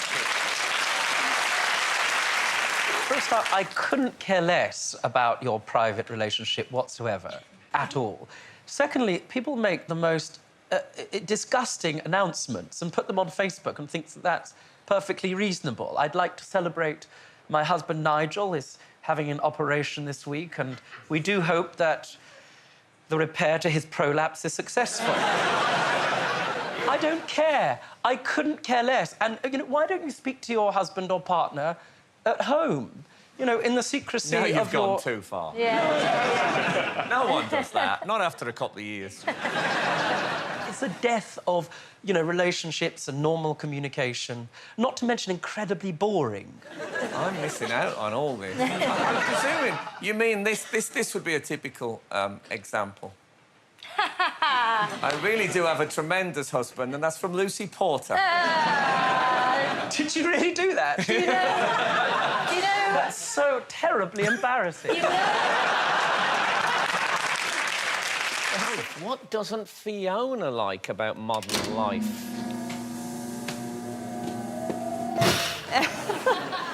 I don't like parties where nobody dances. Wow. There we are. Can I say, only women applauding. Bloke's going. So you're a dancer, then? Well, the thing is, parties where nobody dances are boring. There's nothing worse, I think. You get invited round, people start having a few drinks, there's great music, and people just sort of stay put. For me, if people come round to our house and we have dinner or we just have drinks, whatever, if it doesn't end with a bit of dancing, even if it's just dancing in the kitchen, it's not a success. You'll dance in your own house? Yes! That's insanity. Really? Yes, I do. I blame children in need. I just think it's fun. And look, everyone, you know, what do we think? Yeah.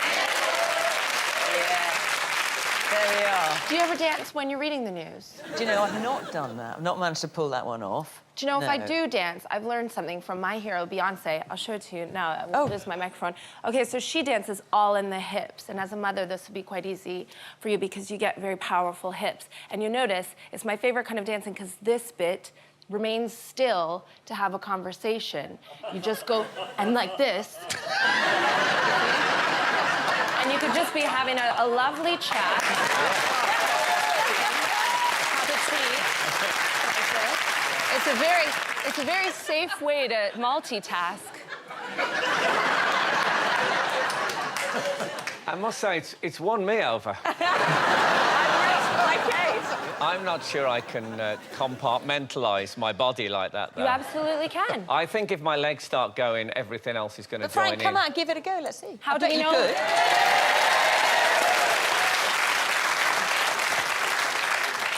So the idea is I just think... I imagine from here up I'm completely still. Completely still. And then everything happens down.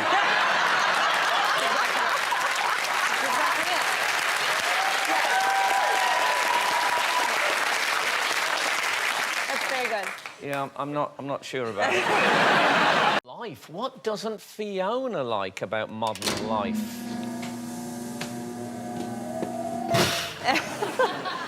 I don't like parties where nobody dances. Right. There we are.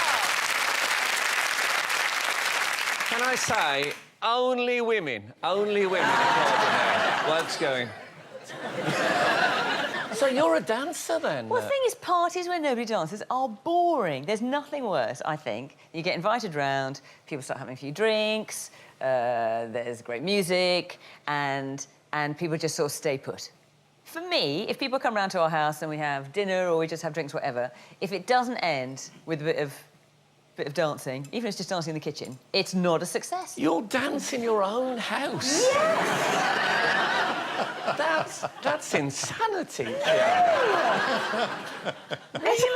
Yes, I do. I blame children in need. I just think it's fun. And look, everyone, you know, what do we think? Yeah. There we are. Do you ever dance when you're reading the news? Do you know, I've not done that. I've not managed to pull that one off. Do you know, if I No. do dance, I've learned something from my hero, Beyonce. I'll show it to you now. Oh. This is my microphone. Okay, so she dances all in the hips. And as a mother, this will be quite easy for you because you get very powerful hips. And you notice, it's my favorite kind of dancing because this bit remains still to have a conversation. You just go, and like this. And you could just be having a lovely chat. Have a tea. Like this. It's a very safe way to multitask. I must say, it's won me over. My case. I'm not sure I can compartmentalize my body like that, though. You absolutely can. I think if my legs start going, everything else is going to But join Frank, in. come on, give it a go. Let's see. How I do bet you you know? could.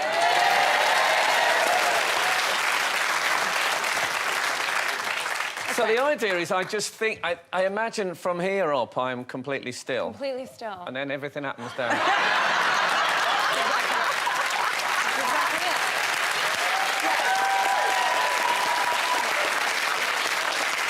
That's very good. Yeah, I'm not sure about it. OK, let's have a look at Sam's choice.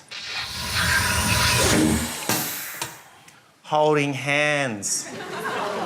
What? Oh. No, I'll give you an example. I'll give you an example. OK, no, wait, just wait. This is good. OK, the example is, OK, you know when you're walking down a very narrow footpath and you see, like, a loved-up couple walking towards you holding hands, OK? Now, a decision has to be made as to who's going to stand in the gutter of despair and loneliness, OK? Why should I be standing in the gutter of despair and loneliness whilst you're walking past me with your bloody love? Yeah? And if I was a single man of one, you look at them and you're thinking, well, you know what, they've got a double disposable income, so they're making more money than me as well. Like, my wife's just gone back to Australia. I went to Tesco the other day to buy myself, like, all the ingredients for matriciana pasta. Cost me £42.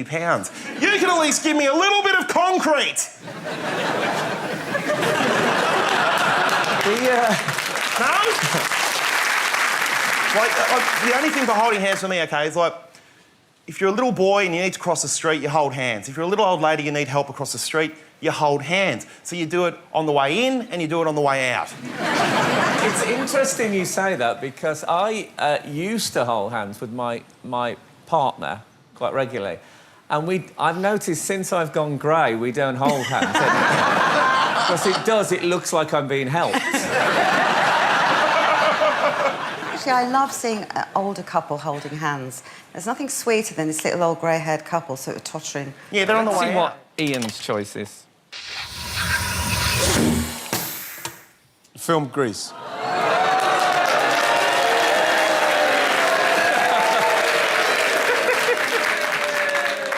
I hate that bloody film.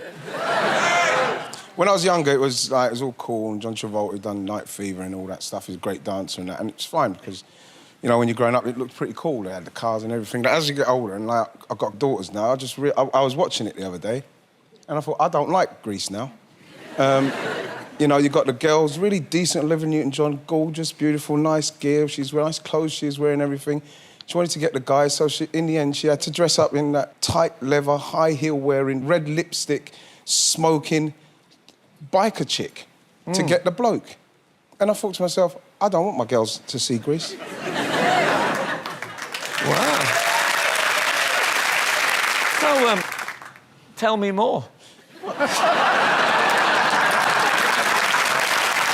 what's winding up Adil? Mine is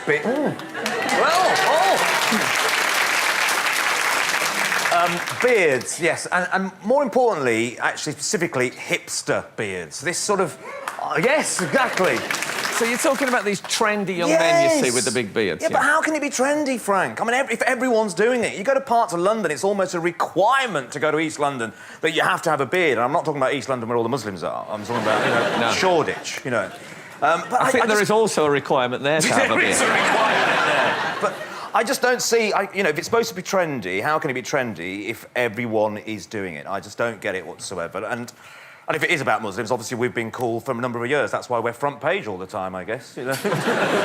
Right. Yeah. In case there's anyone watching this and thinking, what on earth is he talking about? Do young men have beards? Yeah, they do. It's become incredibly fashionable. Here's an example of the hipster beards. There you go. The guy on the right, I think, has got Beyonce hiding under his... Is it just laziness? Is that what it is, really? Is it lazy? I think it's partly because the kind of guys who do it, they're very modern young men. And so most of the signs of masculinity, they're not allowed to show anymore. You know, if you look at a woman in a short skirt, just a slight glance, you're a sicko. If you... Sorry? You know, if you hospitalise somebody on a pub car park, you're seen as brutish. Dogfighting's almost obsolete. What is Caroline's wild card?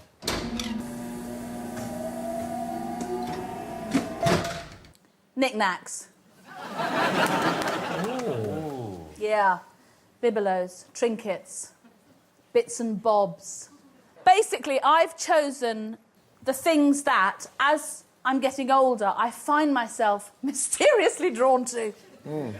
I would not have given house room to a stone with two googly eyes and a tail when I was 45, but the minute I turn 50, I can't walk through a gift shop without touching cushions with tapestry kittens on, or bookmarks with "Darling sister, how I love thee" on them.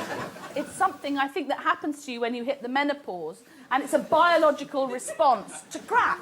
And whereas before you were perfectly rational, when you hit the menopause, your temperature goes way up, and you start buying fudge and notepads.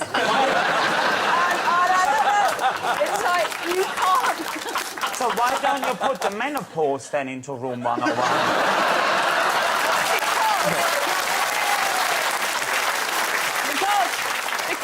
Because the menopause is a result of having been fertile, and without fertility, you wouldn't be here.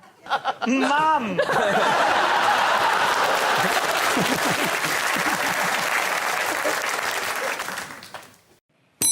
So, what is Greg's first choice? The Kardashians.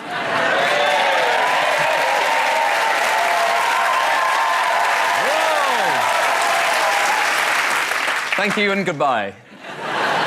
I thought we'd start big. It's hard to know where to start, really. I suppose my biggest gripe is not the fact that Kim Kardashian has released a book of selfies called Selfish, or that she has released an app game that you can do where you have to go from the E-list to the A-list, and that's how you complete the game. That's annoying. Take it from me, it's a very long game. I've given half my life to it.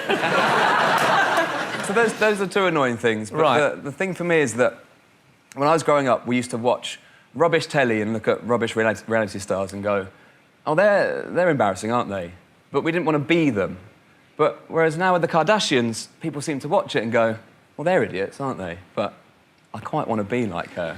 And it feels like there's a lot of particularly young girls that want to be like the Kardashian girls, and for that reason, I'm going to try and put them into room 101.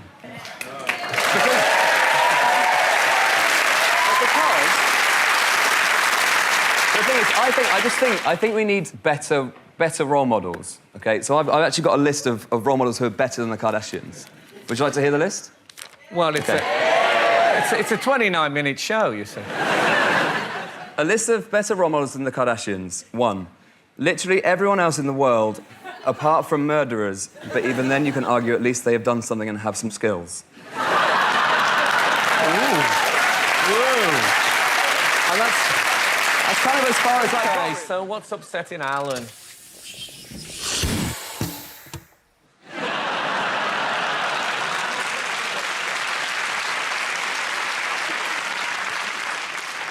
Advice, Frank, is what I'd like to put in room 101, because I think maybe I'm arrogant, but when people say, I've got some advice for you, I often just think, nah.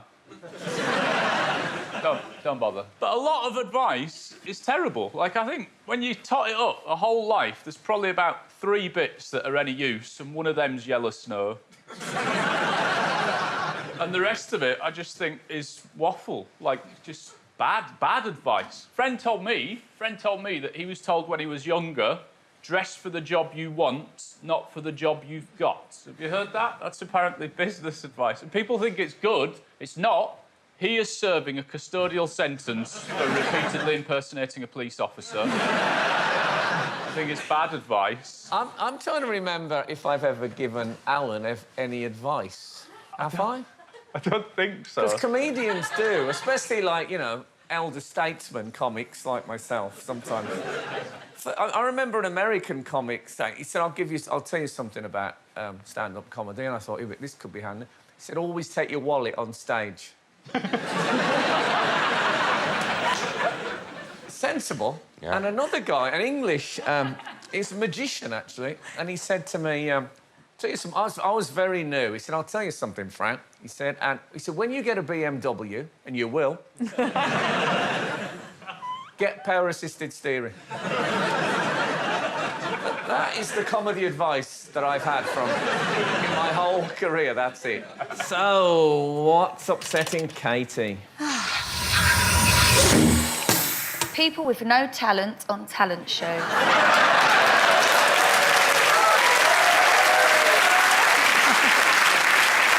Now, when I watch talent shows, It really does annoy me when somebody comes on the show to audition and you know already they're going to be rubbish and they'd put them through rather than someone with talent just to make it TV. Yes. Like Britain's Got Talent, I love the show, but you know you get some that come on and you know they're rubbish, but they still put them through and say, oh, you're really good.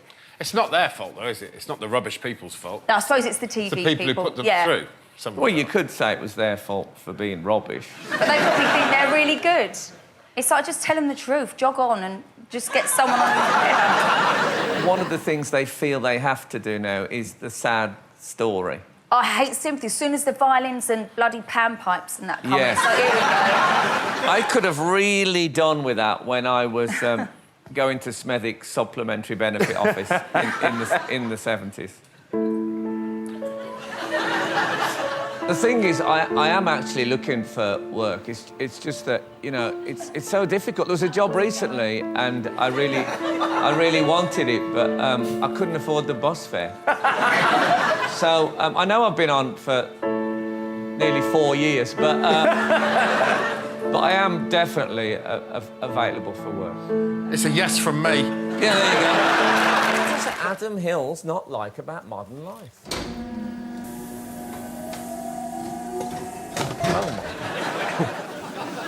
Abs. There's just so much pressure on, you know, there's fit and there's... I just can't do that. When was it important for people to have really finely honed abs? Do you know what I mean? Like all the sex symbols from the 70s, they didn't have abs. Paul Newman and Robert Redford, they didn't have abs. As opposed to Bruce Springsteen, who was photographed on holidays at the age of 62 with abs that no man should have. Wow, he looks amazing. No, he doesn't. That's not right. Isn't it good that people look all ripped? I'm happy to look good, but there's something about Bruce Springsteen, I think, tipped it for me, because he was the champion of the working class. He was always the, you know, everything's gone wrong and life's tough, and he's just one of the guys at the mill. And now, you don't get abs like that unless you've got someone helping you. Do you know what I mean? You don't get abs like that from just... Excuse me. What? He has done it all himself. He looks magnificent. Unlike you, you're sort of disgusting flavour. Oh, my God. Revolting. When did you pose for this? I think that's... What about... Do you know Darren Lyons? Are you familiar with Yes. Darren Lyons? He Yes. was on Celebrity Big Brother, and he had... Oh, yes, He had work done to give himself a six-pack, but he didn't bother to lose weight. He just had the six-pack sort of put on the top. This is Darren. Oh, Is that true, then? Are they implants? I Is that fact? believe Yes. that they're a sort of a liposuction method, Well, I mean, although you yeah. can get the same look just by lying face downwards on one of these.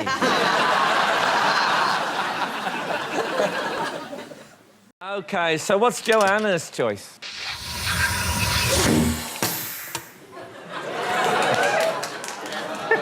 I don't even have to say it. Bad toast etiquette.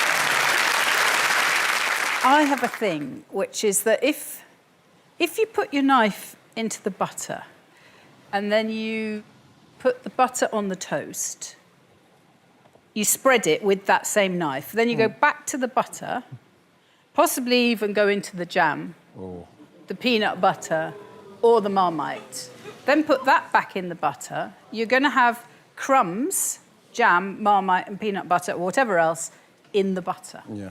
You're supposed to have a side plate, but you put your toast on it. Then you have your knife, which is for the butter knife, which is only for butter, and then a spoon or something else to get it onto your plate, the jam and the stuff. Put the butter on, then take the butter from the plate onto the toast and back again. Wow. I'm with you. Yeah. I'm with you. I like that. Yeah. I must admit, I quite like to see a bit of jam in the butter. No. Looks like a beautiful sunset. I don't believe you. I think you're... I mean... it is a disgusting sight. I don't think it is. Yeah, it's weird. Crumbs particularly. I know they're microscopic, but there's something really, for me, very visceral about it, seeing them there. When I put the... Because I do it. That's why I've been a bit quiet. I put the...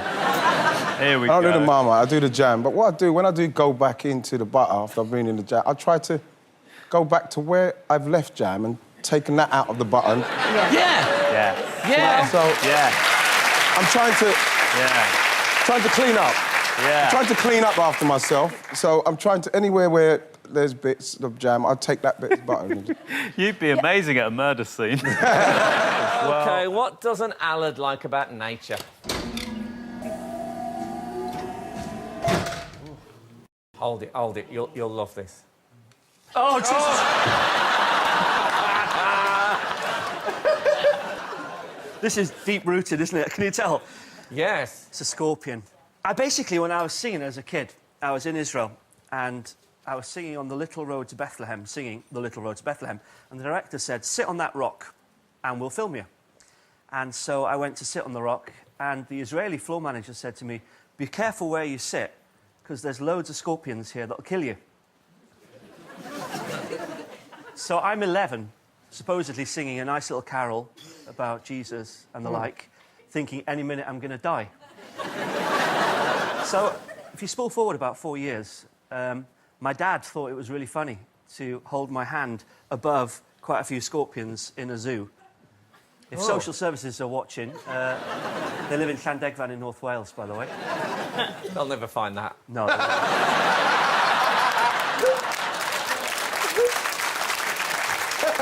So, then, you spool forward again, and I've got 2 kids, and we were abroad, and they were at an age where they have plastic toys, you know, little bugs and stuff like that. And I went to pick up what I thought was a black rubber scorpion, and that tail went up. Oh. And honestly, it was one of the worst moments of my life. It was worse than my voice breaking. OK, so what is John's choice? It's those massive pepper grinders.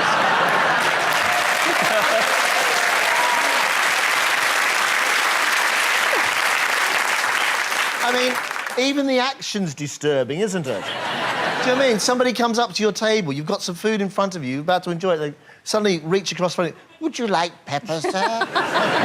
What? Were they from Mordor? Most of them, yes, they are. The fact is, as well, they've cut down a whole tree to make a pepper grinder. The size of the lathe. I mean, they have special lathes to make pepper grinders that size. What an industrial waste. I mean, look at it. It's just ridiculous.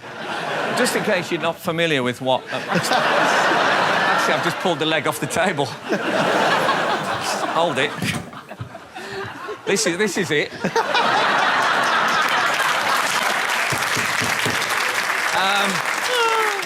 Yeah, these babies. That's small. That's like a normal size one. Well, it's quite cold out. There's something very, how can I put this, very male about the big... Sexist, you see? It is. Isn't it? And yet quite sexy. You think it's sexy? It's when done right, must be. Potentially, when done right by the right man. Frank could probably do it in quite a sexy way now. Go on. See, there you go. Spooky! OK, so what is Mira's choice? Overuse of the word like.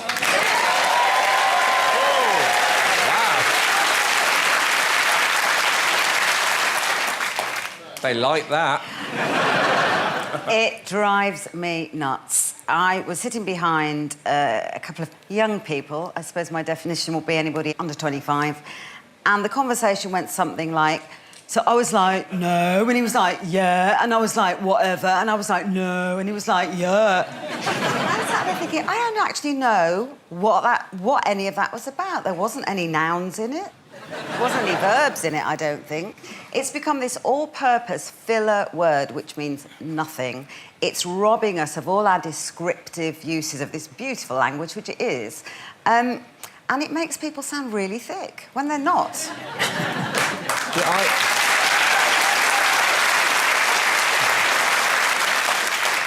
Oh, you got the crowd on your side. Okay, well, let's see what Len doesn't like about modern life.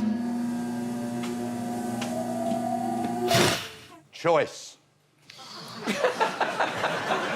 There is too much choice of everything. I don't care where you go, what you're buying, toothpaste, milk, jeans, everything. My old Sue said, go on your way home, get some milk. I thought, OK. In I went, There's whole fat. There's semi-skimmed, totally skimmed, 1%, homogenised or something. Jersey milk. They're just milk. It just comes out of a cow. All you want is a bottle of milk. But no, it's ludicrous. I went into a very well-known department store, and I hold my gaze, and I did a bit of research. I haven't even met your gaze. I said to the bloke who was folding up some jeans, I said, how many different jeans are there? He said, I'm not sure, about 27. Say something. How can it be? It's the blight of, not just mine, everyone's life. You could turn the biggest supermarket back into a corner shop if you just got rid... Don't get me started on butter. Well, let me give you some facts and figures. You'll like this, Len. Only if it's positive on my side. Well, I think... Before I carry on, I'm very disappointed with my figure. Look, it's a cut-off of me and that. Look at the artistry in this. He's got little pieces, he's got a knife. Look what I get. Now, we actually had 3 or 4 good ones, but we knew you wouldn't want to choose.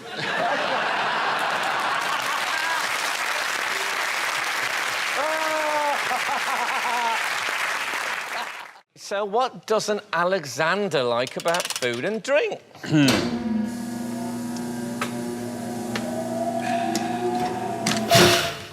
Yes, these are unnecessary cocktail ingredients. Now, I'd just be perfectly plain at this point. I have nothing against cocktails, per se. I think cocktails are marvellous. They're racy, they're fun, they're brightly coloured, they're exotic, they're delicious. They are, let's face it, the perfect way to introduce children to alcohol, which is... I think, actually, no, there's one thing is wrong with cocktails. That's when you're standing at a pub behind somebody who asks for 4 mojitos. And you know that you're going to be waiting there for half an hour while some sweaty man in an apron picks up some bar truncheon and starts mashing bits of herb with it. Have you ever... When I next hear someone ask for a brandy Alexander, I shall watch with interest what they're going to get, won't you? Truly, Henry, you are the voice of the people. No, I think the cocktail I'm particularly talking about is the one... the cocktails you make at home, Bloody Mary.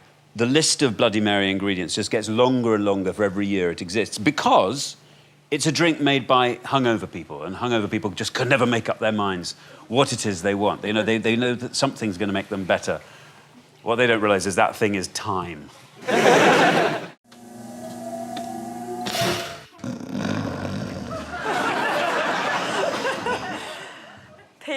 Oh, sorry. Oh, God. Oh, that's enough. People snoring in public places. Trains, planes, lounges, especially if they lean over on you, on the train. Oh, my gosh. I went on a plane once with my mother. It was in the late 90s. I was going to Mauritius. And this guy, we hadn't taken off. We must have been sat down 5 minutes. And he literally had fallen asleep within that first 2 minutes, and he started snoring. But he started snoring so loud. I mean, really loud. It was like thunderstorm happening, right? But he had his mouth open. So I got this magazine, and I rolled up a piece of paper. Mum was going... And I rolled this piece of paper, and I went like this over the seat. And it went in his mouth. It went...